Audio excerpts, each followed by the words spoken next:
Telugu cinema రంగాన్ని కొన్ని దశాబ్దాల పాటు మెగాస్టార్ గా శాసించిన చిరంజీవి లాంటి టాప్ హీరోలకు కూడా రాజమౌళి బాహుబలి కలెక్షన్స్ ఏ విధంగా కంగారు పెట్టాయి అన్న విషయం ఈ రోజు ఖైదీ నెంబర్ 150 విడుదల చేసిన లేటెస్ట్ పోస్టర్ బట్టి అర్థమవుతోంది. ఖైదీ విడుదలై ఈ రోజుతో 54 రోజులు పూర్తి అయిన సందర్భంగా ఈ మూవీకి ఇప్పటి వరకు 164 కోట్ల గ్రాస్ కలెక్షన్స్ వచ్చినట్లుగా ప్రముఖంగా పేర్కొంటూ ఒక భారీ ప్రకటనను నేడు అన్ని ప్రముఖ పత్రికల్లోనూ విడుదల చేశారు. అంతేకాదు దక్షిణ భారత సినిమా రంగంలో ఒకే ఒక భాషలో విడుదలైన సినిమాల విషయంలో ఇది రికార్డు అని అంటూ తమ ఖైదీ చిత్రం రజనీకాంత్ రికార్డుల కన్నా బాహుబలి క్రియేట్ చేసిన రికార్డుల కన్నా ఎత్తైన స్థానంలో ఉంది అనే సంకేతాలు ఇస్తూ కొన్ని విషయాలలో బాహుబలి రికార్డులను బ్రేక్ చేసింది అనే సంకేతాలను ఇచ్చింది మెగా కాంపౌండ్. దీంతో టాలీవుడ్ సినిమా రంగానికి సంబంధించి మాత్రమే కాకుండా దక్షిణ భారత సినిమా రంగానికి సంబంధించి ఇప్పటికీ మెగాస్టార్ చిరంజీవి మాత్రమే అన్న విషయాలను అన్యోపదేశంగా గుర్తు చేస్తోంది మెగా కాంపౌండ్. దాదాపు 9 సంవత్సరాల గ్యాప్ తో బాస్ ఈజ్ బ్యాక్ అనే నినాదంతో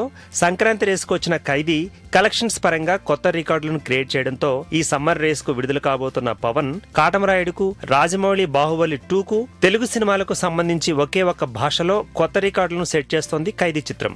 దీంతో బాహుబలి 2 కి ఎలా ఉన్నా ఈ కొత్త కలెక్షన్స్ గ్రాస్ రికార్డులను అందుకోవడం పవన్ కాటమరాయుడుకు ఒక విధంగా చాలా కష్టసాధ్యమని అనిపిస్తోంది. కొద్ది రోజుల క్రితం పవన్ కాటమరాయుడు టీజర్ ఖైదీ నెంబర్ 150 టీజర్ రికార్డులను బ్రేక్ చేసింది అనే వార్తలు వచ్చిన నేపథ్యంలో చిరంజీవి తన మెగాస్టార్ సత్తాను చూపెడుతూ ఈ 164 కోట్ల గ్రాస్ కలెక్షన్స్ సత్తాను బయట పెడుతున్నట్లు అనుకోవాలి. అయితే ఇంత భారీ కలెక్షన్స్ వసూలు చేసిన ఈ మూవీ ట్యాక్స్ లెక్కల గురించి నిజమైన ఎంక్వైరీలు వస్తే ఈ కలెక్షన్స్ లెక్కలు ఎంతవరకు నిలబడతాయో.